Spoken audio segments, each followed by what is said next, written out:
अभी अक्षय तृतीया के पावन पर्व पर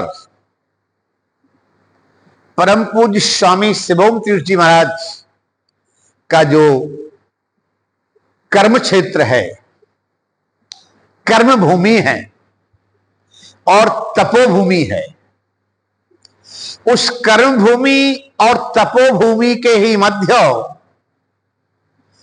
इस अक्षय तृतीया के पावन पर्व पर परम पूज्य गुरुदेव जी के द्वारा वहां पर एक उनका भव्य दिव्य स्थान का शुभारंभ हुआ है। आइए अपन सर्वप्रथम इस बात को समझें। कर्म प्रधान या कर्म सिद्धांत की बात को समझने के संदर्भ में इस बात को समझें कि बहुत बहुत प्रसन्नता का विषय है। हम आपके लिए, समस्त लोगों के लिए ऐसे ही विशिष्ट परमहंस महापुरुषों के जीवन जीने की शैली से हम आपको भी जीवन जीने की कला सीखने को प्राप्त होती है। मनुष्य के जीवन में कर्म सिद्धांत का बहुत बड़ा ही नहीं बल्कि सर्वोपरि फल प्राप्त होता है। चाहे वह प्रारब्ध का कर्म हो चाहे वर्तमान का हो, हर एक कर्म की प्रधानता अपनी जगह होती है। मैंने प्रारब्ध के कर्म के संदर्भ में कभी डॉक्टर मनीष कुमार सोनी जी बताइए, राजा चित्रकेतु का प्रसंग श्रवण कराया है या नहीं? नहीं कराया। सर्वप्रथम तो स्वामी शिवोम तीर्थ जी के चरणों में प्रणाम करके इस बात को समझना होगा कि जहां पर बड़ा भव्य दिव्य आश्रम पूज्य गुरुदेव के द्वारा बनवाया गया, वहां की विशेषता यह है कि रूपनगर जिला चंडीगढ़ से लगा हुआ समीपस्थ, क्योंकि चंडीगढ़ जो है यह अपने पंजाब और हरियाणा दोनों की राजधानी है और चंडीगढ़ शहर से लगा हुआ ही रूपनगर जिला है। उसी जिले के अंतर्गत नांगल तहसील है। नांगल डैम के नाम से स्थान जाना जाता है। नांगल तहसील है क्योंकि नांगल डैम बना हुआ है और आप लोग तो जानते ही होंगे नांगल डैम एक बहुत बड़ा डैम है। तो जो नांगल डैम बना हुआ है उससे लगभग 10 किलोमीटर दूर हिमाचल पर्वत, जहां नांगल डैम बना हुआ है और नांगल डैम और नहरों के बीच में हिमाचल प्रदेश, हिमाचल पर्वत के स्थान पर, जिस स्थान पर परम पूज्य स्वामी शिवोम तीर्थ जी महाराज अपने प्रारंभिक जीवन कार्यकाल में और कर्म सिद्धांत के बारे में सतत कर्म किया करते थे। यह स्थान जो बना है यह पूज्य स्वामी शिवोम तीर्थ जी की तपोभूमि और कर्म भूमि के मध्य है और हमारे लिए उस स्थान से पूज्य स्वामी शिवोम तीर्थ जी से, पूज्य स्वामी गुरुदेव जी महाराज से हम आप सभी के लिए इस बात की प्रेरणा लेना है, इस बात की शिक्षा लेना है कि मनुष्य के जीवन में एक कर्म ही ऐसा प्रधान है कि जिस कर्म के द्वारा एक इंसान विधिवत कर्म करते हुए तो भगवान बन जाता है। बड़ा चिंतन का विषय है, मनन का है, शांत भाव से समझकर आत्मसात करने का विषय है। परिबंधुओं, कि जिस स्थान पर स्वामी शिवोम तीर्थ जी महाराज कर्म करते थे और कर्म करते हुए,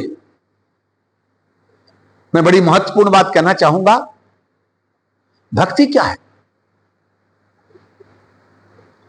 भक्ति जो है सिर्फ भगवान की पूजन करना नहीं है, बैठकर भगवत नाम की माला जप करना नहीं है, सतत भगवत पूजन में लगे रहना नहीं है, बल्कि हमारे जीवन में जो भी कर्तव्य का पालन है, जो भी कर्तव्य का पालन हमको प्राप्त हुआ है, उस कर्तव्य के पालन के साथ साथ हम जो भी भगवत सेवा करते हैं, भगवत सेवा के संदर्भ में जो भी हम मन से भगवत स्मरण करते हैं, और भगवत स्मरण करते हुए हम अपने जीवन में अपने आप को भगवान से जोड़कर अपने जीवन का सुधार करने का प्रयास करते हैं, यह सर्वोपरि भक्ति है। यह सर्वोपरि भक्ति है। क्यों? सिद्धांत में कहा गया है कि मनुष्य के जीवन में भज सेवायाम सिद्धांत धातु के द्वारा ही भक्ति बताई है। मतलब हम अपने जीवन में मनुष्य तन प्राप्ति के साथ भक्ति करना चाहते हैं, तो अपने अपने कर्म को करते हुए, अपने अपने कर्म को करते हुए, मन से भगवत स्मरण करते हुए अपना स्वयं का आत्मचिंतन करें कि आखिरकार हमें मनुष्य तन प्राप्त क्यों हुआ है, और मनुष्य तन प्राप्ति का मूल लक्ष्य क्या है, उद्देश्य क्या है। इन्हीं सिद्धांतों का चिंतन मन विचार करते हुए स्वामी शिवोम तीर्थ जी महाराज ने वहां कर्म करते हुए प्रिबंधुओं अपने जीवन में अपने स्वयं की अच्छाइयों को एवं बुराइयों को लिखना प्रारंभ किया। ये सर्वोपरि भक्ति है। क्योंकि आज जिन प्रसंगों में अपन प्रवेश कर रहे हैं,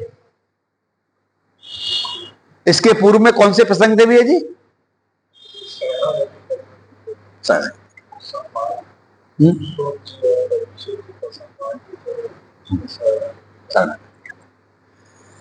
इसी संदर्भ को आगे बढ़ाते हुए आज अपन सृष्टि के संदर्भ में ब्रह्मा जी के द्वारा मानसी यानी तप के द्वारा मानसी सृष्टि के शुभारंभ करते हुए आगे की ओर बढ़ेंगे, और आगे बढ़ने जा रहे हैं उसके पूर्व जो सिद्धांत की बात कर रहे हैं। ये सिद्धांत मनुष्य के जीवन को बदल देने वाला है। आज के समय में हर आदमी अच्छा दिखना चाहता है, मगर अच्छे बनने के लिए अच्छा कर्म नहीं करना चाहता। जो आदमी अच्छा कर्म करता है उसकी बहुत बड़ा प्रमाण पूज्य स्वामी शिवोम तीर्थ जी महाराज ने बंधु, जिन्होंने अपने जीवन में बार बार मनन चिंतन करते हुए अच्छाई बुराई को लिखा, तो उस पर कार्य किया, कर्म किया। अपनी बुराइयों को मिटाने के लिए उन्होंने सत्कर्म को बढ़ाया। जैसे सिद्धांतिक बात है कि एक लाइन है, उस लाइन को यदि छोटा करना है तो लाइन को मिटाना नहीं पड़ता है, उसके ऊपर बड़ी लाइन खींच देना पड़ती है। इसी तरह पूज्य स्वामी शिवोम तीर्थ जी महाराज ने अपने जीवन में अच्छाइयों की, सत्कार्यों की, भगवत भजन की, भगवत स्मरण की, और वही कर्म करते करते भगवत भजन में संलग्न होने की महान श्रेष्ठ लाइन को खींच दिया। इस सिद्धांत को समझना यूं है कि मनुष्य के जीवन में चाहे वो भक्ति मार्ग हो, चाहे कर्म मार्ग हो, दोनों मार्ग एक दूसरे के पूरक होते हैं। परंतु कर्म की प्रधानता और विशेषकर प्रारब्ध के कर्म के साथ वर्तमान के कर्म की प्रधानता है। इस बात को समझना चाहिए। हमारे यहां प्रारब्ध के कर्म के संदर्भ में राजा चित्रकेतु का प्रसंग आता है। राजा चित्रकेतु को यहां पर बंधुओं अनेक रानियां थी। अनेक रानियों में सबसे बड़ी रानी का नाम था कृतिद्युति। इनकी यहां कोई संतति नहीं थी। जब संतति नहीं थी तो एक बार अंगिरा ऋषि और नारद जी जब आए तो उनसे प्रार्थना की, तो प्रार्थना करने पर उन्होंने कहा तद भालाक्षर मालाम चो, आपकी भालाक्षर माला को हम अध्ययन कर रहे हैं, कोई संतान का सुयोग नहीं है, फिर भी आपका आग्रह है, आप निवेदन करते हैं, तो 12 वर्ष के लिए हम आपके लिए पुत्र दे सकते हैं। कहा ठीक है, ना होने से आप कृपा करिए। उन्होंने एक फल दिया, कहा रानी को खिला दीजिए, पुत्र प्राप्त हो जाएगा। उन्होंने प्रसाद दिया, उन्होंने अपनी बड़ी रानी को खिलाया, भगवत कृपा हुई, उनके यहां बालक का जन्म हुआ। धीरे धीरे बालक बड़ा होने लगा, 12 वर्ष का हो गया। अब जब उसका समय आया, तो यमराज के दूत आते उसको ले जाने के लिए। उसी समय अंगिरा ऋषि और नारद जी को बुलाया गया। आए, उसी समय उस बालक से वार्तालाप कराई, कहा कि यह लड़का जो है आपके लिए नहीं था, मगर फिर भी प्रसाद के रूप में दिया गया, लेकिन यह आपका बालक नहीं है, ये आपके प्रारब्ध के कर्म का फल है। उस बालक से वार्तालाप कराई, तो बालक ने बताया मैं आपका 12 वर्ष के लिए पुत्र बनकर इसलिए आया था कि जिस तरह से पूर्व जन्म में आपने मेरे लिए तड़फाया था, इसी तरह मैं पुत्र शोक में आपके लिए तड़फाने आया। राजा को अंगिरा ऋषि नारद जी की उपस्थिति में, वह बालक की उपस्थिति में पूर्व जन्म की समस्त कथा सुनाई जाती है। राजा को बताया जाता है कि आप जंगल में मृग्या करने को गए हुए थे। मृग्या करते समय आपने मृग के लिए बाण मारा, और मृग ना तो मरा और ना ही जीवित था, बल्कि कंठगत प्राण रुके हुए थे और तड़फ रहा था। मृग के तड़फने से जो चींटियां नीचे थी, वो लौटने से, तड़फने से, यहां होने से वो चींटियों के बिल में बहुत सी चींटियां बन गई। वही चींटियां मेरी शौक मां बन के आ गई, जो मेरी अन्य सौत माताएं हैं, आपकी बड़ी रानी खिदुद्दी को छोड़ के जो अन्य रानियां हैं, वही चींटियां आपकी पत्नी एवं मेरी सौत मां बनकर आई। और उन्हीं माताओं ने मृग ने चींटियों को जैसे सताया था, तड़पा तड़पा कर मारा था, तो उसी कारण से आज उसी मृग और चींटियों का जो था, तो वह मृग मैं स्वयं बालक हूं जो बनकर आया हूं।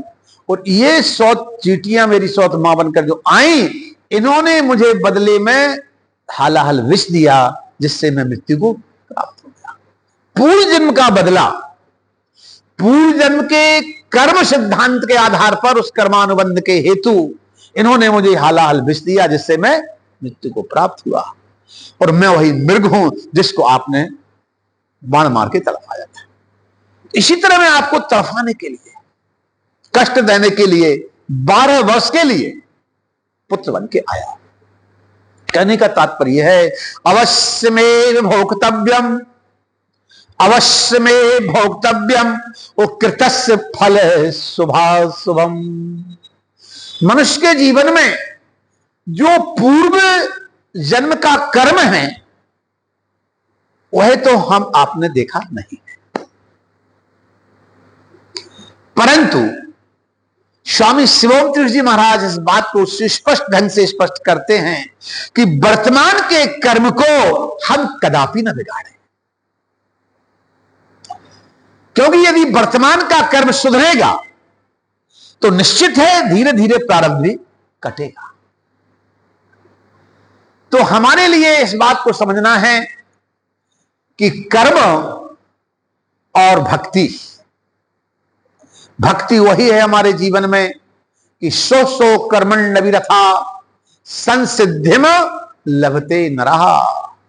अपने अपने काम को करते हुए मन से भगवत स्मरण करना, भगवत भजन करना और अपने आप का सुधार करना, अपने आप का सुधार करना।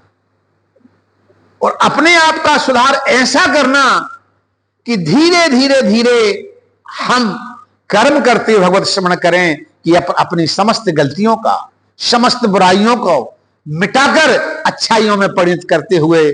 और स्वामी शिवोम तीर्थ जी महाराज ने इस सिद्धांत को प्रकट कर दिया है बंधुओं कि यदि कर्म सुधरेगा तो प्रारब्ध भी कटेगा, और प्रारब्ध के साथ वर्तमान कर्म की गति यदि उच्चतम हमारी हुई, श्रेष्ठ हुई, तो एक दिन हम इंसान से भगवान शिवोम तीर्थ भी बन सकते हैं। आइए इसी सिद्धांत के सहित हम और आप पूर्व प्रसंग को प्रणाम करते हुए, और भगवत चरणों में प्रणाम करते हैं, उस सिद्धांत को प्रकट करते हैं। मैं बताना यह चाह रहा हूं, पूर्व प्रसंग में सृष्टि विस्तार की कथा चल रही थी।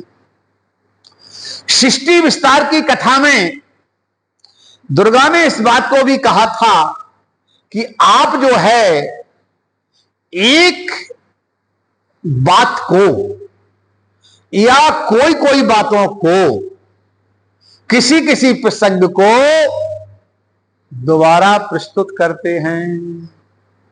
इस बात पर मैंने जब कहा था, मनीष जी ने भी कहा था कि जो हमारे शास्त्र कहते हैं कि जो आध्यात्मिक कठिन विषय है, आध्यात्मिक कठिन विषय को यदि आवश्यकता पड़ने पर, वेदांत का विषय जब हमारे समझ में ना आए तो उस पर दोबारा और तिबारा और बारंबार अनेक बार प्रकाश डालना पड़े तो डाला जाए, लेकिन विषय वस्तु को समझना अति आवश्यक होता है। फिर भी मैं आज इस बात का प्रयास करूंगा कि जिन प्रसंगों में महत्वपूर्ण बातों की चर्चा हो गई है उनको नाम मात्र से स्मरण करते हुए आगे की ओर चलते हैं। सर्वप्रथम तो मैं इस बात को आपको बता दूं, ऊर्ध्वमूलधा शाखम अस्वस्थम बाहुरव्ययम। हमारा जो संसार सागर है, ये पूरा संसार एक अविनाशी पीपल का वृक्ष है। समग्र संसार ऊर्ध्वमूलधा शाखम अस्वस्थम बाहुरव्ययम, सृष्टि विस्तार के संदर्भ में अपन मानसी सृष्टि का शुभारंभ आज करते हैं। उसके पूर्व सिद्धांत को समझना होगा कि परमात्मा जो है एक अविनाशी है, और अविनाशी परमात्मा एक क्षर के रूप में है और दूसरा अक्षर के रूप में है। समझना यह है, जैसे कि वृक्ष होते हैं तो वृक्षों की जो जड़ है परिबंधो वो नीचे की होती है, परंतु परमात्मा रूपी जो अविनाशी वृक्ष है, परमात्मा रूपी जो अविनाशी वृक्ष है, जिसकी जड़ें ऊपर है, जिसकी डालियां, जिसके पत्ते नीचे की ओर है। सिद्धांत समझेंगे अपन। सिद्धांत यह है कि अविनाशी परमात्मा रूपी जो वृक्ष है, ये समस्त पत्ते इसके वेद हैं, डालियां, शाखाएं जो नीचे की ओर गई है बंधुओं, एक क्षर स्वरूप, क्षर और अक्षर। क्षर का मतलब है आत्मा, अक्षर का मतलब है परमात्मा। आत्मा जो है वो जब जीव के अंदर होती है तो वो जीवात्मा है, और परमात्मा रूपी जो अविनाशी वृक्ष है यह शाश्वत है, यह क्षर भी है और अक्षर भी है। मूल बात अपने लिए समझना यह है परमात्मा रूपी वृक्ष हमारे जीवन में, इस संसार सागर में जब प्राकट्य हुआ, उस वक्त हमारे लिए गीता जी के मूल सिद्धांत को हृदयंगम करना होगा कि भगवान श्री कृष्ण ने अर्जुन से कहा था कि कर्म की इच्छा मत करो, कर्म के फल की इच्छा मत करो, वो कर्म करते जाओ। यहां पर बड़ा महत्वपूर्ण प्रश्न है बंधुओं, इस सिद्धांत को लेकर महत्वपूर्ण प्रश्न यह है कि मनुष्य जब संसार सागर में परमात्मा रूपी यह अविनाशी वृक्ष के रूप में परमात्मा जब इस संसार में प्राकट्य होते हैं, वो प्राकट्य होने के संदर्भ में सिद्धांत प्रकट करता हूं। उन 24 तत्वों की बात तो मैं नहीं करूंगा जो मैंने पूर्व में बताई, क्योंकि उन 24 तत्वों में एक दो बार चर्चा हो चुकी है, परंतु सिद्धांत की बात यह करूंगा कि परमात्मा जो है एक प्रकृति के रूप में है, जिसके लिए प्रकृति पुरुष कहा, उसी के लिए प्रारंभ में आदि नारायण कहा। तो समझना यह है सबसे पहले कि यह समस्त प्रकृति का निर्माण कैसे होता है, यह प्रकृति तैयार कैसे होती है। पूर्व के सिद्धांत जो मैंने बताए थे उनको स्मरण करें अपन मनीष भैया जी, उन सिद्धांतों को स्मरण करें कि जब संसार में सर्वत्र जल होता है तो जल के मध्य परमात्मा निराकार रूप में जब विद्यमान होते हैं तो एको हम बहुश्यामा का संकल्प अंतर्मन में जागता है, हमें एक से अनेक बनना है। एक से अनेक बनने के संदर्भ में जब जल में हरकत होती है तो बुद्ध बुद्धे के साथ परमात्मा आदि नारायण के रूप में प्रकट होते हैं, और प्रकट होने के बाद वही परमात्मा की कृपा से बंधो पूर्व में जो श्रवण किया था वही प्रसंग है, समझने का है कि सबसे पहले परमात्मा, जैसा मैं अभी बता रहा था, ऐसे ही परमात्मा की नाभि से कमल, कमल पर ब्रह्मा जी हजारों वर्ष से उसमें तप करते हैं। तो तब के बाद आज जो मानसिक सृष्टि का उपक्रम प्रारंभ होने जा रहा है, उस सिद्धांत को श्रवण करते हुए आगे की ओर बढ़ेंगे। मगर सबसे पहले जब जल ही जल था तो उन 24 तत्वों के माध्यम से एवं प्रकृति पुरुष परमात्मा के माध्यम से, आइए शर्माएं जी बैठे, हम आपको मूल बात यह समझना होगी कि जो 24 तत्वों की बात मैंने पूर्व में बताई थी, उन 24 तत्वों में जो 6 तत्व हैं वही जीवात्मा के जीवन में पूर्व जन्म प्रारब्ध से एवं वर्तमान जन्म से सर्वत्र जीवात्मा का संबंध रखते हैं। आज के प्रसंग में सर्वप्रथम इस बात का हम आपको स्मरण करना है, प्रकृति पुरुष परमात्मा के माध्यम से एवं उन 24 तत्वों के माध्यम से और समग्र सृष्टि का निर्माण संकल्प मात्र से होता है। शास्त्रों में कहा संकल्पात जायते सृष्टि। ध्यान दीजिएगा, हम और आपने प्रथम अनेकों बार सुना, अनेकों बार सुनने के बाद इस बात को समझा कि मनुष्य के जीवन में जैसा उसका सोच होता है, जैसा उसका विचार होता है, जैसा भाव होता है, उसके हिसाब से उसकी सृष्टि का भी विस्तार शुभारंभ हो जाता है। आज परमात्मा, प्रकृति पुरुष आदि नारायण के मन में एक से अनेक होने का जो संकल्प जागा, तो एक से अनेक होने के लिए आज परमात्मा ने 24 तत्वों को प्रकट किया था, उनमें स्वयं को प्रवेश किया था। उनमें जब 24 तत्वों में भगवान जब प्रवेश हुए थे, तो उसके बाद से ही ब्रह्मा को जब अंत में पता नहीं चला कि कमल कहां से है, तो उसके द्वारा जो श्रवण करने को मिला, उसके आधार पर तब चल रहा था। जल के मध्य ही पृथ्वी का निर्माण प्रभु के द्वारा हुआ था।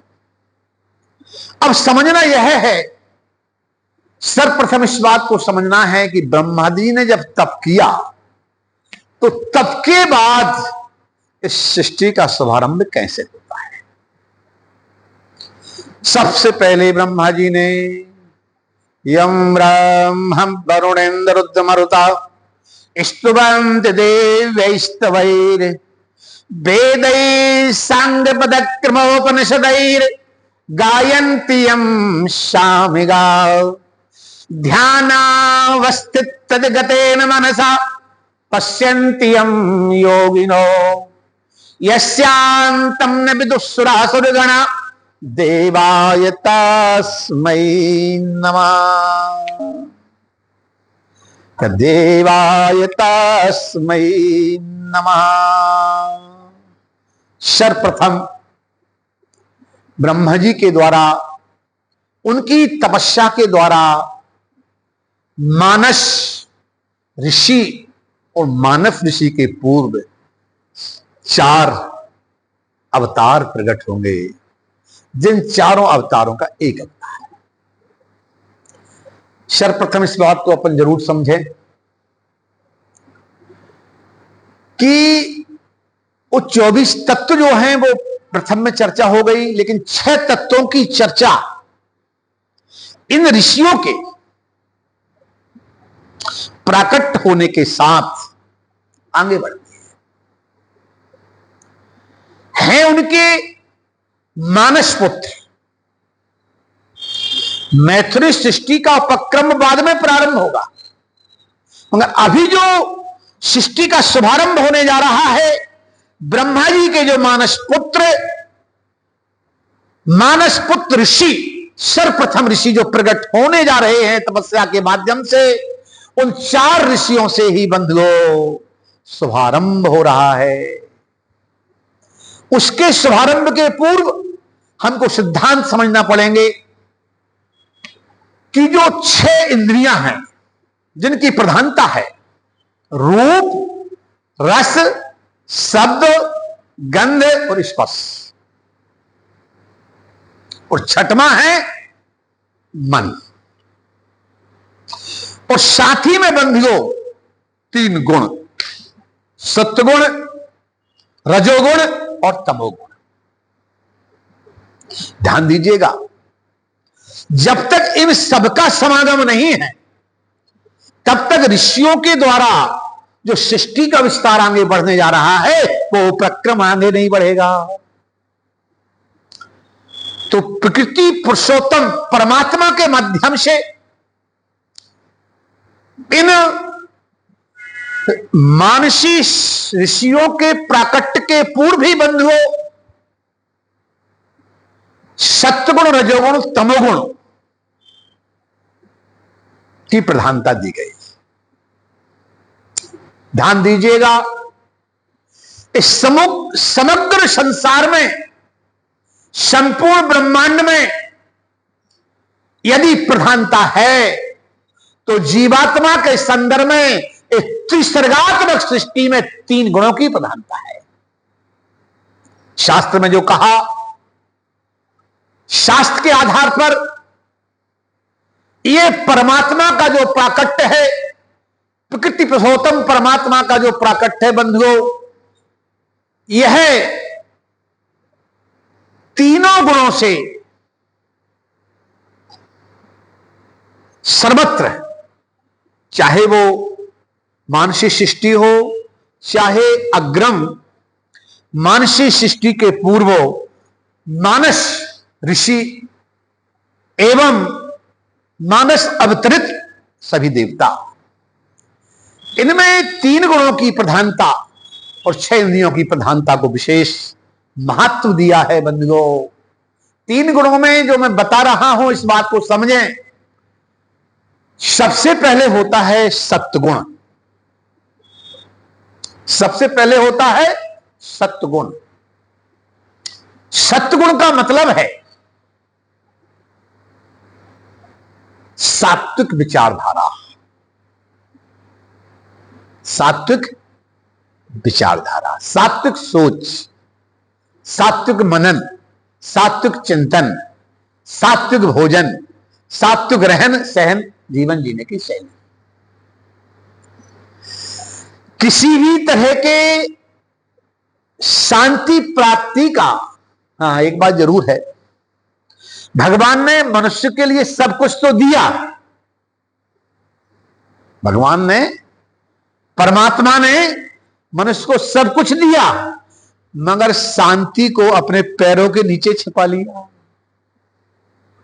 शांति को अपने पैरों के नीचे छिपा लिया। जब तक हम परमात्मा के इन गुणों को समझकर और इन तीनों गुणों से ऊपर उठने का प्रयास नहीं करेंगे, तब तक हमें परमात्मा के चरणार बिंदों में छिपी, चरणों के नीचे छिपी शांति प्राप्त नहीं। ध्यान ये देना है कि सत्वगुण का काम है किसी भी कार्य को सात्विक विचारधारा से। सबसे पहले अपन तमोगुण को समझने का प्रयास करें, रजोगुण को समझने का प्रयास करें। किसी भी कार्य को क्रियाशीलात्मक गति से करना रजोगुण है। सात्विक कृष्णाय वासुदेवाय हरे परमात्मने प्रणतक्लेशनाशाय गोविंदाय नमो नमः। सत्वगुण भगवत भजन, पूजन, पाठ, सात्विक विचारधारा। किसी भी कार्य को क्रियाशीलात्मक गति से करना, यह रजोगुण है। और जो तमोगुण है, इसमें सभी लोग जानते हैं, जो क्रोध है, जो चिंता है, मन की अशांति है, तमोगुण प्रधान होता है। इन गुणों से और 6 इंद्रियों की प्रधानता से सर्वप्रथम ब्रह्मा जी ने जो हजारों वर्ष तप किया था, हजारों वर्ष तप के बाद जो उन्हें आदेश प्राप्त हुआ था कि हे ब्रह्मा जी, अब आप सृष्टि का विस्तार कीजिए। ब्रह्मा जी ने आज तक जो तप किया, और तप करने के बाद जो सर्वप्रथम संकल्प किया बंधुओं, सर्वप्रथम संकल्प में इनके जीवन में सबसे पहले सनक, सनंदन, सनातन, सनत कुमार चारों महात्मा प्रकट हो गए। एक छोटे बच्चे, 5 वर्ष की अवस्था वाले बच्चे के रूप में ये आज भी सर्वत्र हरि शरणम का भजन करते हुए सदा विचरण करते रहते हैं। उन्होंने कहा, हमें संसार में कोई कार्य नहीं करना, हमको तो मात्र उस परमात्मा की भक्ति करना है। इन्होंने विचरण करना प्रारंभ कर दिया। अब उसके बाद में ब्रह्मा जी ने बंधुओं संकल्प किया सृष्टि विस्तार के लिए। तो संकल्पात जायते सृष्टि, 4 ऋषियों का प्राकट हुआ। सबसे पहले मरीचि ऋषि का प्राकट हुआ, उसके बाद अत्रि का प्राकट हुआ, उसके बाद पुलस्त्य अंग्रह ऋषि का प्राकट हुआ। सर्वप्रथम 4 सनक, सनंदन, सनातन, सनत कुमार, ये 4 चारों का एक अवतार माना गया। हैं चार महात्मा, चार महात्मा जिनको कहते हैं सनकादिक ऋषि, लेकिन चारों का एक अवतार है जिसको कहा सनकादि अवतार। चारों को एक अवतार कहा। तो प्रथम संकल्प में तपस्या के बाद यह भगवान का अवतार हुआ पहला, और दूसरा चार ऋषियों का हुआ। अब यहां से सृष्टि का उपक्रम प्रारंभ हो रहा है। सबसे पहले जो मारीच ऋषि हैं, इनके पुत्र कश्यप। मारीच ऋषि के पुत्र का नाम कश्यप। आइए, यहां से सृष्टि का उपक्रम आगे बढ़ता है। मारीच ऋषि के पुत्र जब कश्यप हुए, तो कश्यप बाल्यावस्था से ही बहुत गंभीर थे, शांत थे, और उनको संसार के किसी भी शोरगुल वाली वस्तुएं पसंद नहीं थी, बल्कि वो नदी के किनारे जाकर बैठते थे, और नदी की जो धारा है, कल मेकल जो ध्वनि है, जो आवाज है, उस आवाज को घंटों देखते रहते थे। इतना ही नहीं, उस आवाज के बाद उस जंगल में शीतल मंद सुगंध वायु के साथ सदा चिंतन करते थे, मनन करते थे, और उन समस्त प्रकृति से एक शिक्षा प्राप्त करते थे। और वह शिक्षा भी बंधुओं मनुष्य के जीवन में कैसे हम मनुष्यत्व को प्राप्त करते हुए, आगे बढ़ाते हुए भगवत भक्ति की कृपा से और आगे सर्वोच्चतम कार्य करें। आइए, यहां सर्वप्रथम बात समझ लीजिए। कश्यप ऋषि बाल्यावस्था से बहुत अच्छे थे। धीरे धीरे क्रमशः जब बुद्धि को प्राप्त हुए तो उनका विवाह हुआ, और विवाह में जो मुख्य इनकी पटरानियां हैं उनके नाम स्मरण करें और सृष्टि विस्तार के क्रम को आगे की ओर ले चले। कश्यप ऋषि की जो मुख्य पटरानियां हैं उनमें अदिति और दिति तो है ही, इसके साथ साथ कद्रु, वनिता। कद्रु के द्वारा सर्पादि का जन्म होता है, वनिता के द्वारा, ध्यान दीजिए, पहले मैंने दिति और अदिति की बात की। दिति यानी जिससे दैत्य राक्षस पैदा होते हैं, हिरण्यकश्यप हिरण्याक्ष आदि की कथा भी आएगी, इससे उत्पन्न होते हैं, और अदिति से देवता उत्पन्न होते हैं। दैत्य, देवता और दैत्य के बीच में होते हैं दानव, जो वनिता से उत्पन्न होते हैं। समझना यह है कि आज कश्यप ऋषि के द्वारा ये सृष्टि का विस्तार जो आगे की ओर बढ़ रहा है, इसमें इनकी अनेक पटरानियां हैं। अनेक पटरानियों में, प्रधान पटरानियों में बंधुओं दिति, अदिति, वनिता, कद्रु आदि हैं। तो इसमें मुख्य बात यह समझना है, देवता और दैत्यों के साथ दानवों का जन्म होता है। दानव का तात्पर्य है जिनका जीवन रहस्यात्मक हो। दैत्य जो उत्पन्न हो रहे हैं उनमें शक्ति की प्रधानता, शक्ति की प्रधानता। कहने का आशय यह है, समस्त कथाओं को समझने के लिए चिंतन करें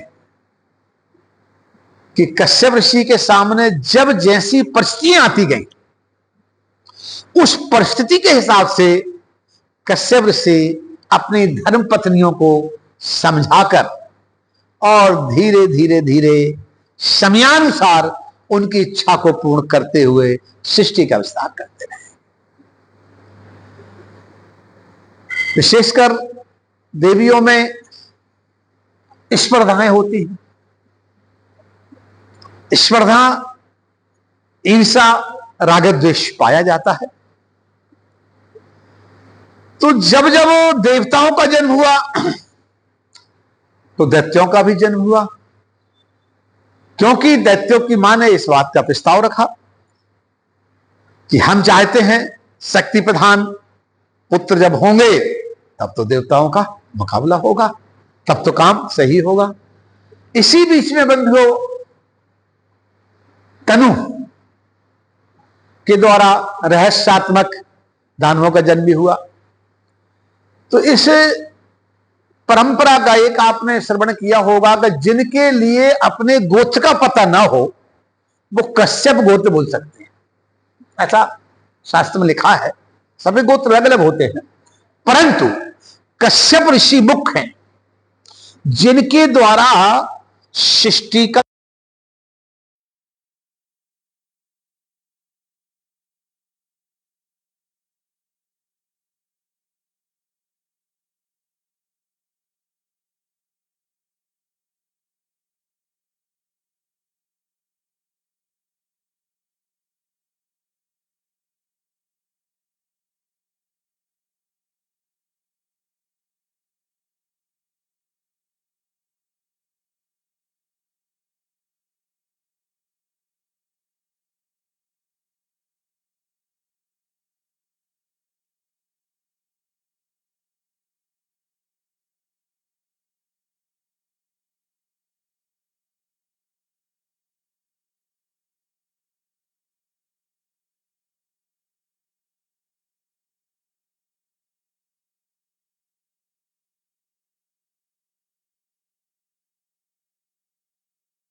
और इसी निर्माण होने के उपक्रम में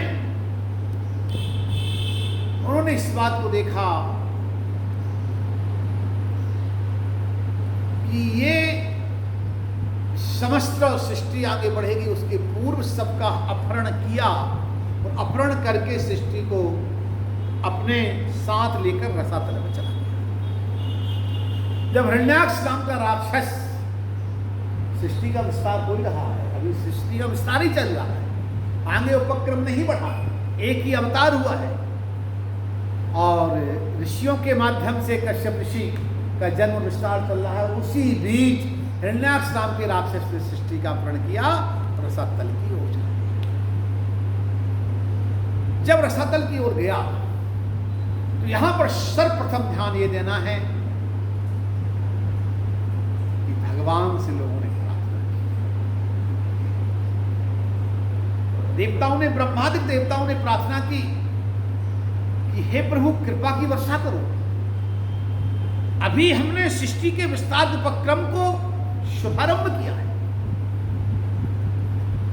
और सृष्टि के विस्तार में जिसको हम बहुत अधिक आगे बढ़ाना चाहते हैं तो वह तो नहीं बढ़ा है, अभी मध्य में ही नहीं पहुंचा, उसके पूर्व ही इस पृथ्वी का अपहरण करके कोई राक्षस उस राक्षस से पृथ्वी को आप प्राप्त करने प्रदान करें, विस्तार करें। इस तरह ब्रह्मा जी भगवान से प्रार्थना कर रहे थे। उनकी प्रार्थना करते हुए बंधुओं, और ब्रह्मा जी के लिए छींक आती है कि छींक से बंधु एक छोटा सा बड़े मच्छर के समान कुछ निकला जमीन, और निकलते ही उसने अपना रूप बढ़ाया और बढ़ाते बढ़ाते भगवान बारह बन गए। बोली बारह भगवान की है। भगवान बारह उसी समय सर्वत्र बंधु, बारह मतलब सुअर, सुअर को ही भगवान बारह कहा गया है बंधु, उसी के अवतरित है।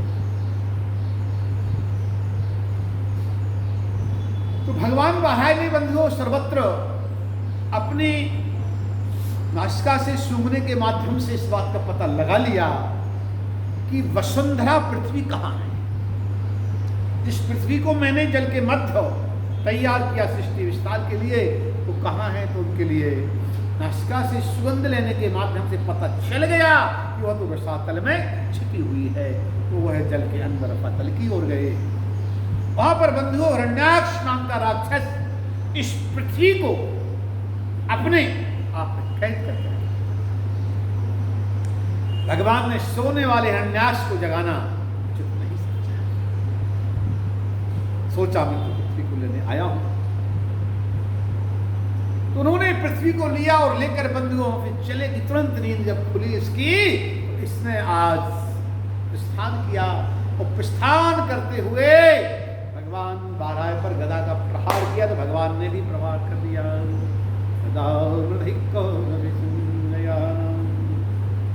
वीरेश्वतो वीर गतिम गतेषु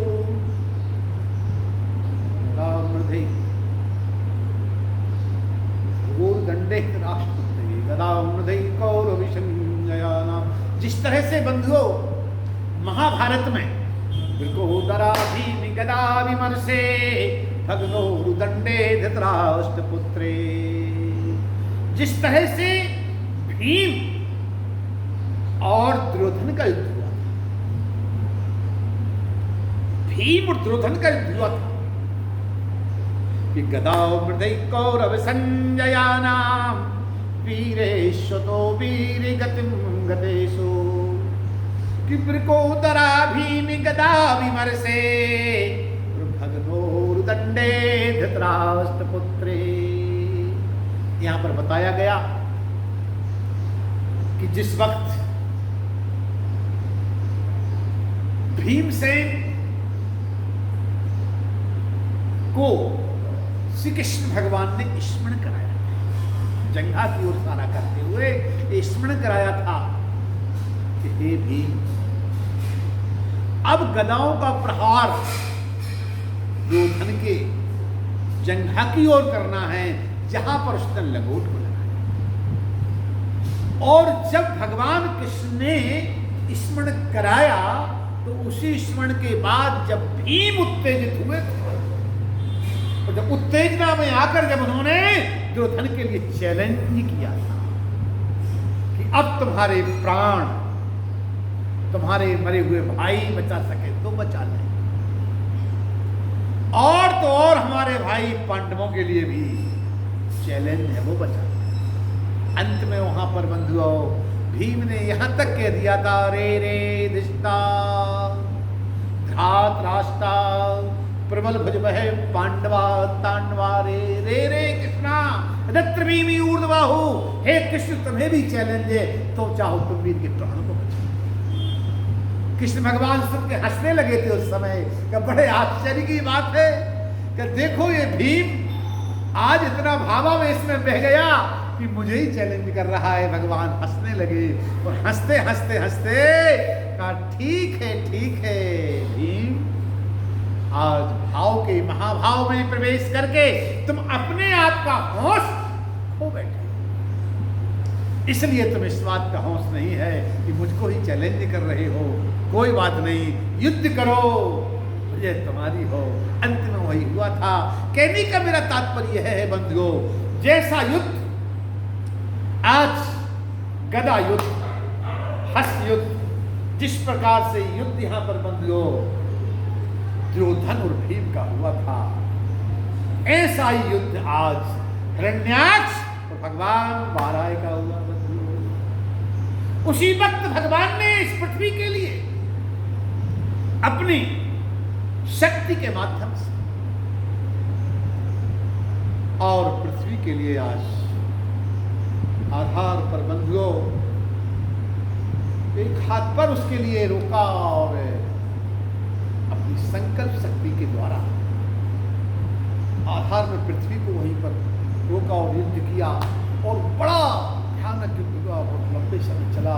तब ब्रह्मादिक देवताओं ने प्रार्थना करते हुए निवेदन किया कि प्रभु अधिक इसको मत खिलाओ, अधिक युद्ध मत करो, प्रार्थना है शीघ्र इसको सदगति दो, हम सब की चिंता को मुक्त करो।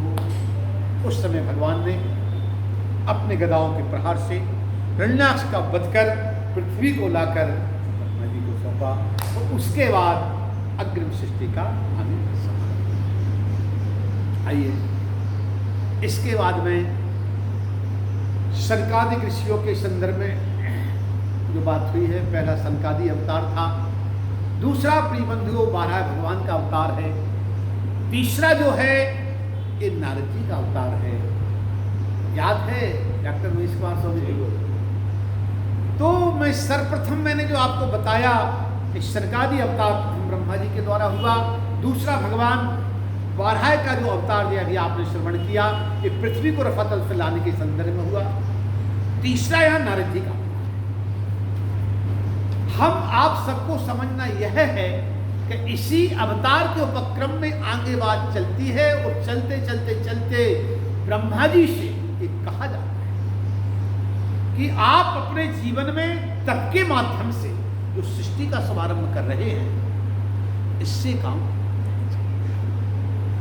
जब जब भगवान की तपस्या करके ब्रह्मा जी संकल्प करते थे तो कभी दक्ष प्रजापति हैं, कभी आदित्य आदि हैं, कभी वरुणादिक हैं, कभी गंधर्व हैं, अनेकानेक देवताओं का प्राकट्य बंधु होता रहता था।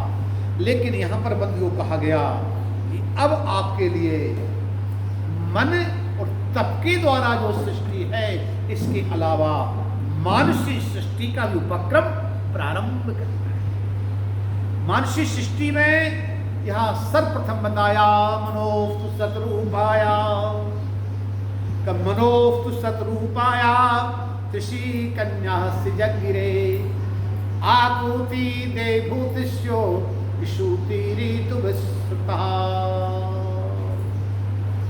ब्रह्मा जी ने आज तपस्या के द्वारा जो सृष्टि प्रारंभ की थी उसी सृष्टि के उपक्रम में मानसिक सृष्टि का उपक्रम प्रारंभ किया। तो मानसिक सृष्टि में मनोस्तु सतरूपाया, मन के द्वारा बुद्धि के द्वारा मनोस्तु सतरूपा, मन के द्वारा सतरूपा और बुद्धि के द्वारा स्वयंभू। ध्यान देना है, बुद्धि के द्वारा स्वयंभू मनु का प्रकट होता है और मन के द्वारा सतरूपा का प्रकट होता है। हमें ध्यान ये देना है कि ये जो सृष्टि है ये मानसिक सृष्टि है, जिस मानसिक सृष्टि में 2 पुत्र और 3 पुत्रियां जन्म लेती हैं। फिर समझे, आइए बैठिए, समझे ये कि मानसिक सृष्टि और मैथुनिक सृष्टि में अंतर है। मानसिक सृष्टि में सनकादि अवतार लो, मानसिक सृष्टि में 4 ऋषियों का अवतार जिससे कश्यप सी आदि सृष्टि बोली, ये मानसिक सृष्टि। मगर मानसिक सृष्टि के उपक्रम के संदर्भ में भगवान ने कहा हे राजा, भगवान ने कहा हे ब्रह्मा, शंभु मनु शत्रुपा जैसे राजा रानी को प्रकट करो और ऐसों को प्रकट करके मैथुनी सृष्टि का उपक्रम प्रारंभ करो। बैठिए बैठिए बैठिए। और मैं आपको स्पष्ट कर देता हूं, सृष्टि में जो तपस्या के द्वारा सृष्टि होगी वो अलग है। सृष्टि में जो तप के द्वारा सृष्टि है वो मानसिक सृष्टि, और जो दाहिने हाथ से ब्रह्मा जी के दाहिने हाथ से शंभु मनु और बाएं हाथ से शत्रुपा,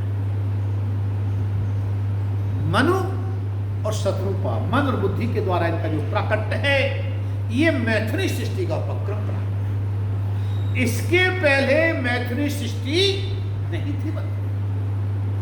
हम आपको समझना है कि यह प्रकृति के माध्यम से, प्रकृति पुरुषोत्तम की कृपा से बंधो ब्रह्मा जी जो तप कर रहे हैं उस तप के माध्यम से मानसिक सृष्टि के बाद जो मैथुनी सृष्टि का उपक्रम प्रारंभ होने जा रहा है, यह उपक्रम बड़ा महत्वपूर्ण है। यहीं से हमारे श्रीमद् भागवत के अलग अलग स्कंदों के अंतर्गत अलग अलग कथाएं, अलग अलग कथाओं पर डाला जाएगा।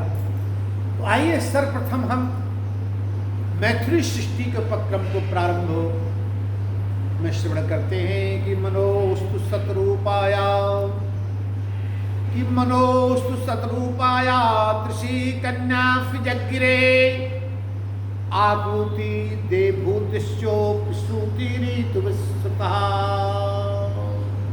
मैथिली सृष्टि में 2 बालकों ने जन्म लिया, जिसमें सबसे बड़े बालक का नाम है प्रियव्रत और दूसरे बालक का नाम है उत्तानपाद। और त्रिशी कन्या जगिरे, 2 लड़कों ने जन्म लिया और 3 लड़कियों ने जन्म लिया, जिन लड़कियों में सबसे बड़ी देवभूति, आकृति, प्रसूति नाम कन्याएं हैं। प्रियबंधुओं, प्रियव्रतोत्तानपादो त्रिशी कन्यास्य जगिरे। आज हम इस बात को समझना है कि संकल्पात जायते सृष्टि, भगवान के परमात्मा के आदेशानुसार आज ब्रह्मा जी ने संकल्प के द्वारा प्रथम तो मानसी सृष्टि का क्रम जारी है, वह क्रम अपनी जगह चल रहा है और इस क्रम का भी शुभारंभ हो गया है। बंधुओं, यह जब शुभारंभ होता है तो इसके शुभारंभ में सर्वप्रथम जो प्रसंग आता है, सबसे बड़ी बेटी देवभूति थी।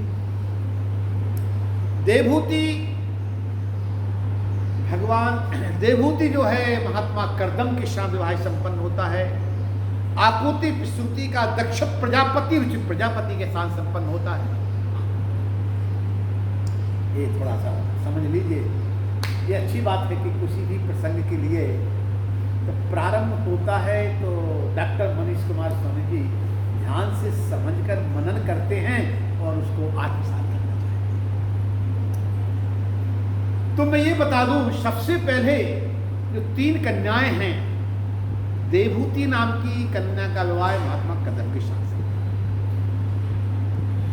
और देवभूति के बाद जो आकृति है यह दक्ष प्रजापति के साथ विवाह होगा और जो प्रसूति है वो रुचिर प्रजापति के साथ विवाह होगा।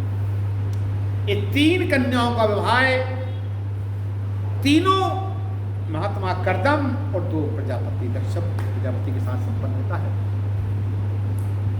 ऐसा विवाह विधिवत संपन्न हो जाने के बाद यहां पर सर्वप्रथम कथा बंधुओं देवभूति की, क्योंकि देवभूति सबसे बड़ी थी और उस वक्त ये प्रश्न उठा कि देवभूति, अच्छा देवभूति का मतलब क्या है कि देवान आहुत्या यस्सा देवभूत्या, कि जो देवी अपने सत्कर्म के माध्यम से, अपने सत्कर्म के माध्यम से भगवान को अपना बेटा बना ले, उस देवी का नाम देवभूति। ध्यान दीजिए, स्वयं मनु शत्रुपा सबसे बड़ी बेटी जब देवभूति विवाह की योग्य होती है तो इसको ये लेकर रथ में बिठाकर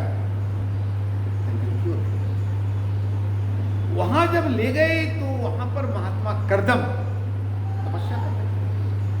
तो तपस्या के संदर्भ में वो ये सब नहीं जानते थे कि शादी विवाह क्या होता है, तो उसके पहले वो ही नहीं करना। यह सृष्टि का सर्वप्रथम विवाह है, सृष्टि का पहला विवाह। और सृष्टि का जो प्रथम विवाह है तो कर्दम ऋषि के पास जब ले गए जंगल में तो वो नहीं जानते थे, तो ये लोग आए तो ये जानते थे भाई अतिथि हैं, आए हैं, तो उन्होंने उनके लिए कहा आइए बैठे, आसन दी, बैठे। जब आसन दी उन्होंने देवभूति खड़ी रही, स्वयं मनु शत्रु पर बैठ गए, क्योंकि देवभूति को मालूम कि जहां हमारे माता पिता लेकर आए हैं ये भविष्य में बनने वाले हमारे पति हैं। तो देवहूति मन में विचार कर रही थी कि पति के द्वारा दी हुई आसन पर हम बैठे या ना बैठे, ये विचार कर रही थी। क्यों शर्माएंगे मनीष भैया, इस बात का विचार करो। आजकल की कोई लड़की होती तो विचार करती क्या? ये सृष्टि की प्रथम देव कन्या है, मतलब देवहूति है, जिसके द्वारा भगवान का अवतार होना है। तो ये सर्वप्रथम देवहूति कन्या, जिस भगवती मां देवहूति से भगवान अवतरित होंगे, कब, किन विचारों में? ये प्रथम विचार कर रही है कि भविष्य में बनने वाले मेरे पति देव, और पति के द्वारा बिछाई गई आसन, तो इस आसन पर मैं बैठूंगी तो शास्त्र विरुद्ध काम होगा कि पति के द्वारा बिछाई गई आसन में बैठेंगे। तो नहीं बैठे, विचार कर कि आखिरकार में क्या करूं। माता पिता बैठ गए, कदम ऋषि ने कहा आस्था बैठो। अब दोबारा कहा बैठो, नहीं बैठते हैं बंधुओं, तो उस समय पति की आज्ञा का भी, बनने वाले पति की आज्ञा की अवहेलना हो। दोनों बातों को समन्वय बनाने के साथ आज आसन को मोड़ती है। ऋषि आसन पर नहीं बैठे, आसन को मोड़ा और सर्वप्रथम दाहिना हाथ आसन पे रखा, धीरे से फिर आदि आसन पर, यानी मर्यादा को भी ध्यान में रखा, अब इसमें बनने वाले पति की आज्ञा का उल्लंघन भी ना हो। कर्दम ऋषि नहीं समझ पा रहे थे क्या है, कहिए कैसा अनुभव हुआ? हम अपनी बेटी का कन्यादान आपको करने आए हैं। कन्यादान करने आए कि हाँ, कि क्या होता है कन्यादान? होता है कन्यादान कि विवाह, हाँ हाँ, कि विवाह क्या होगा, कि हम अपनी लड़की आपको देंगे, तो उसके साथ क्या मिलेगा भाई? हमें हवन भी करते, हमको हवन सामग्री मिलेगी, कि संविदा लकड़ी मिलेगी, भगवान को चाहने फूल माला मिलेगी, क्या मिलेगा सामने? कि हाँ, ऐसी फूल माला मिलेगी जो कभी गले से लगने की जाएगी, कि वो कैसी, कि वो पत्री रूपी फूल माला। कर्दम ऋषि मनु शत्रुघ्न की बात नहीं समझ सके, वो नहीं समझ सके क्योंकि उनको तो जानती नहीं थी। सारे जीवन जंगलों में रहना और तपस्या करना, यम नियम आसन प्राणायाम प्रत्याहार ध्यान धारणा समाधि, इसके अलावा इन्होंने कोई ध्यान दिया ही नहीं, कुछ पता ही नहीं, जानते ही नहीं कुछ। अष्टांग योग के माध्यम से बंधुओं यहाँ पर साधना में संलग्न कर्दम ऋषि ने कहा, ये जो फूलमाला की आप बात कर रहे हो, तो ये फूलमाला कैसी होती है? एक कैसी माला है और उससे क्या होता है? तब उन्होंने स्पष्ट समझाया कि आप हैं ऋषि और आप कर्दम ऋषि के साथ हम अपनी बेटी देवहूति का विवाह करने को आए। विवाह में आप होंगे पति, ये बनेगी पत्नी, और पति पत्नी बनकर आप लोग यहां संतति होगी तो सृष्टि का विस्तार होगा। अब विचार करने लगे, वो विचार करते हुए बोले कि मैं विवाह नहीं कराना चाहता, मैं इस विवाह के बंधन में नहीं पड़ना चाहता। क्यों? कहा मैं आज तक ना इसको जाना ना समझा, मैं इस बंधन में पड़ना चाहता। इतने में स्वयंभू मनु कहते हैं कि आप तो ऋषि हैं और ऋषि का परम कर्तव्य है कि देव ऋण हो, चाहे पितृण हो, चाहे ऋषि ऋण हो, समस्त ऋणों को पूर्ण करना ही तो पूर्णता है। आप ऋषि का ऋषत्व तभी पूर्ण होगा तब आप पितृण से भी मुक्त हो, और पितृण से जब मुक्त होंगे जब आपका एक बालक का जन्म। कर्दम ऋषि विचार करने लगे, विचार करते हुए बोले, हाँ राजन, बात तो ठीक करते हो, मैं ऋषि हूं, तपस्या कर रहा हूं, मगर पितृण से मुक्त होने के लिए विवाह तो कराना अच्छा मैं विवाह नहीं कराना चाहता, इस शर्त पर विवाह कराऊंगा कि यह मेरे यहां पर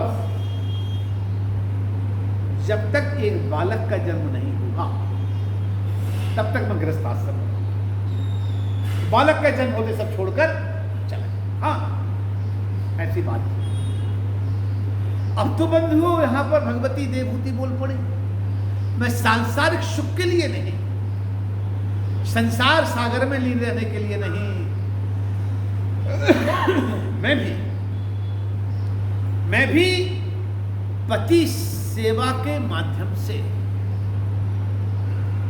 पति सेवा के माध्यम से। वैसे पति सेवा का यहां पर बताया है, कार्येषु मंत्री कर्णेषु दासी भोज्येषु माता शयनेषु रंभा धर्मानुकूला क्षमया धृति षाड्गुण में तद पतिव्रता नाम।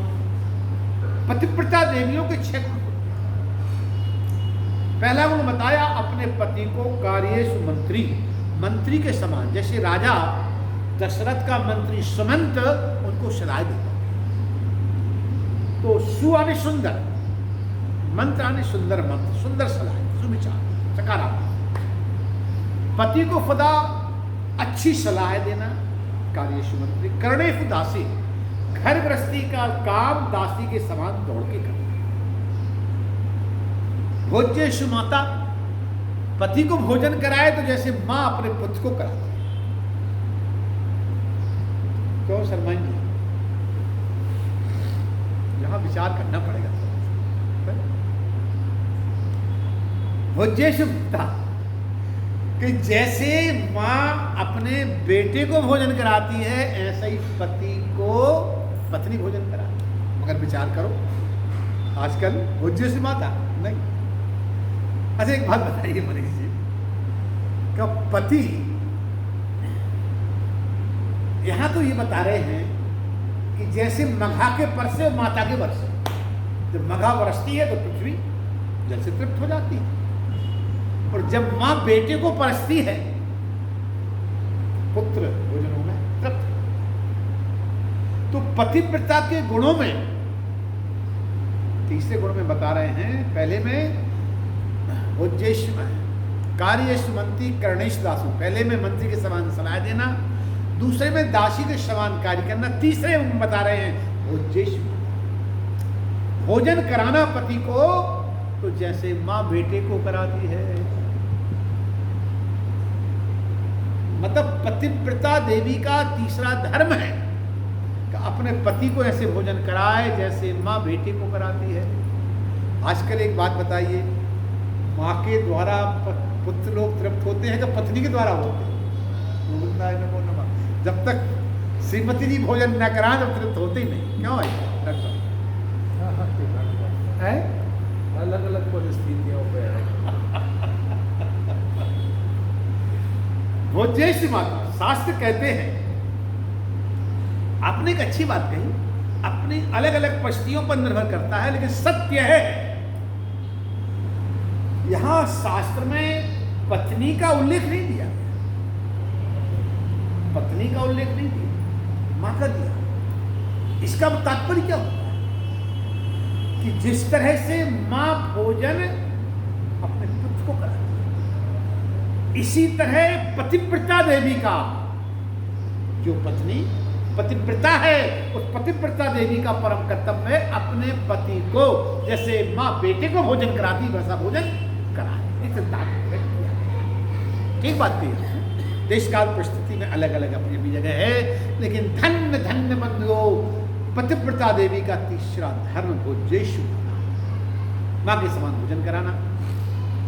भोज्येषु माता शयनेषु रंभा, और शयन भी कराना तो रंभा, तिलोत्तमा, उर्वशी जैसी अप्सराएं अपने प्रीतम को कराना, शयनेषु रंभा। और धर्मानुकूला, 5वीं बात में कहा धर्म के अनुकूल रहना। बहुत सी देवी है मन पसंद कामों में अनुकूल है लेकिन धर्म के अनुकूल, मगर पतिव्रता देवी वही है जो धर्म में सदा अनुकूल है। धर्मानु क्षमया धरित्री, 6वीं बात में कहा गया कि सबको क्षमा करो। क्या करो? ये बहुत बड़ी है। क्षमया सुधरित्री। सलमान जी यहां बताते हैं जैसे भगवती पृथ्वी मैया, डॉक्टर साहब, जैसे पृथ्वी मैया सबको क्षमा है। कितने नलकूप लगा दो, कितने कूड़ा खोद दो, है कितने ही मैया का उपयोग करो, मगर पृथ्वी मैया कभी किसी पर नाराज नहीं होती कि क्षमया धरित्री। क्षमा करने में भगवती मां पृथ्वी धरती के समान। अच्छा एक बात तो जरूर है, संसार में क्षमा करने से बढ़कर और दूसरा कोई महान श्रेष्ठ कार्य नहीं होता। क्षमा मांगने से भी बढ़कर क्षमा करना होता है। मतलब कुछ लोग सोचते हैं क्षमा कर देना मतलब छोटे हो जाना, इसलिए क्षमा नहीं करते। क्षमा करने वाला महान बताया।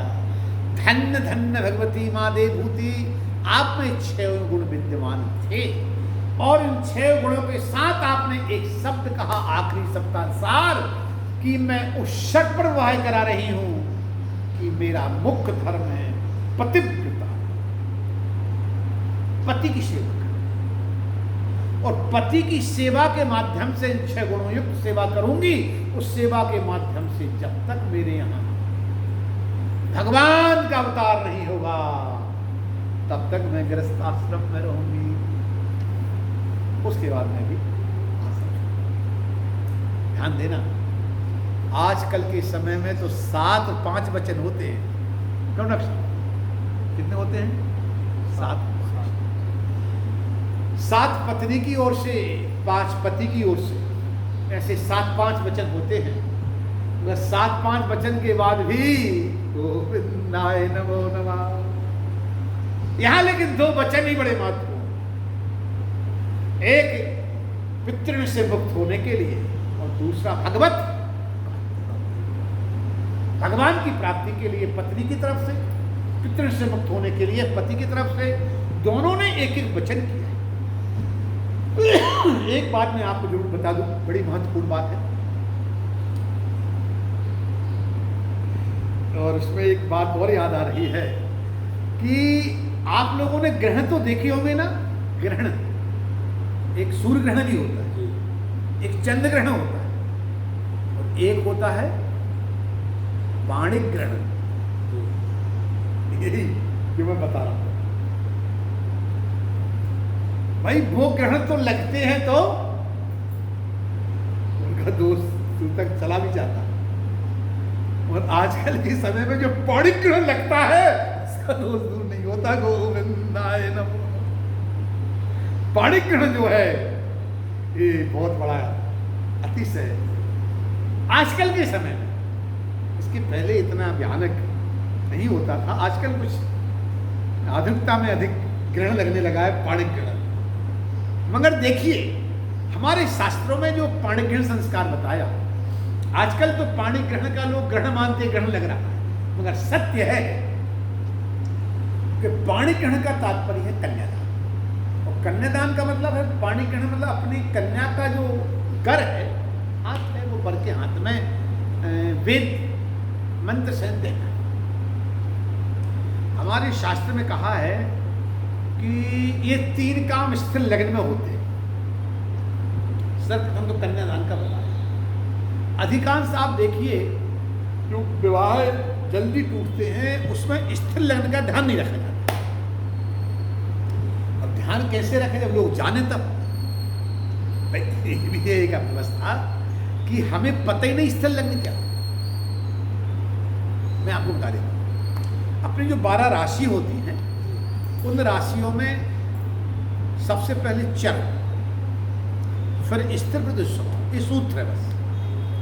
तो 12 राशियों को ऐसा याद कर लिया जाए, चर, स्थिर, दुष्स्वभाव, स्थिर लग्न मिल जाती है। जैसे कि चर बेश स्थिर वृष, फिर मिथुन, तो दुष्यों। तो इसके बाद में ऐसे ही मिथुन ज्ञान गिनते जाएं और फिर स्थिर लग्न मिल जाए। हर 3 राशि में एक स्थिर लग्न।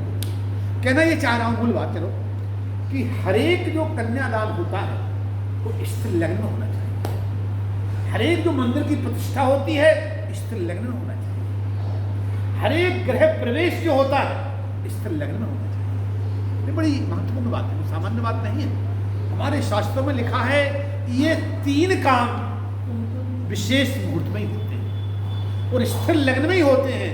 जब स्थिर लग्न में नहीं होते तो फिर वहां अस्थिरता आ जाती है, मकान में अशांति होने लगती है, दाम्पत्य जीवन में अस्थिरता हो जाती है और मंदिर में भी रिद्धि सिद्धि।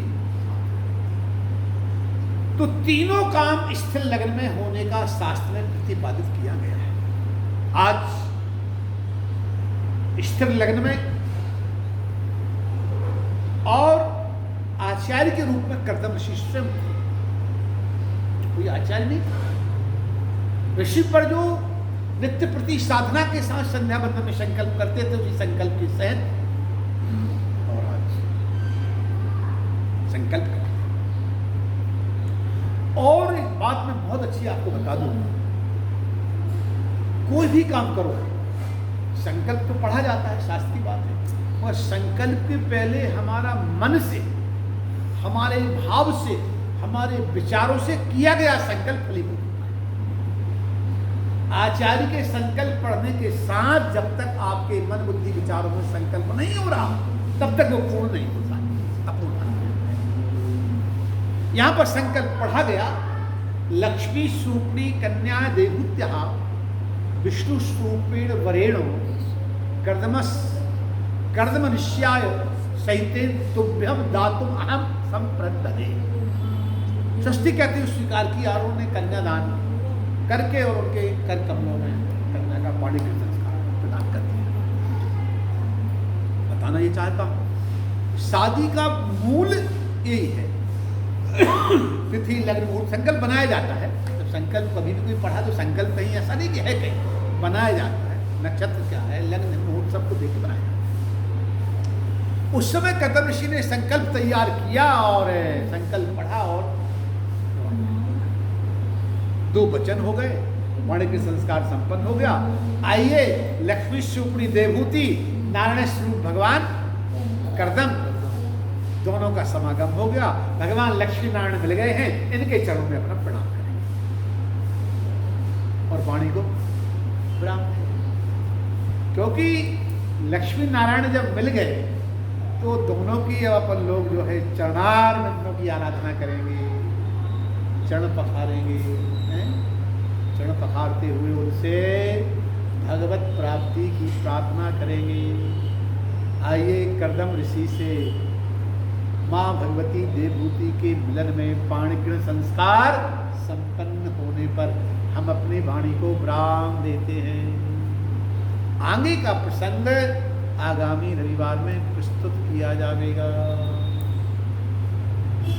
बोलिए श्री आनंद कंद भगवान की जय।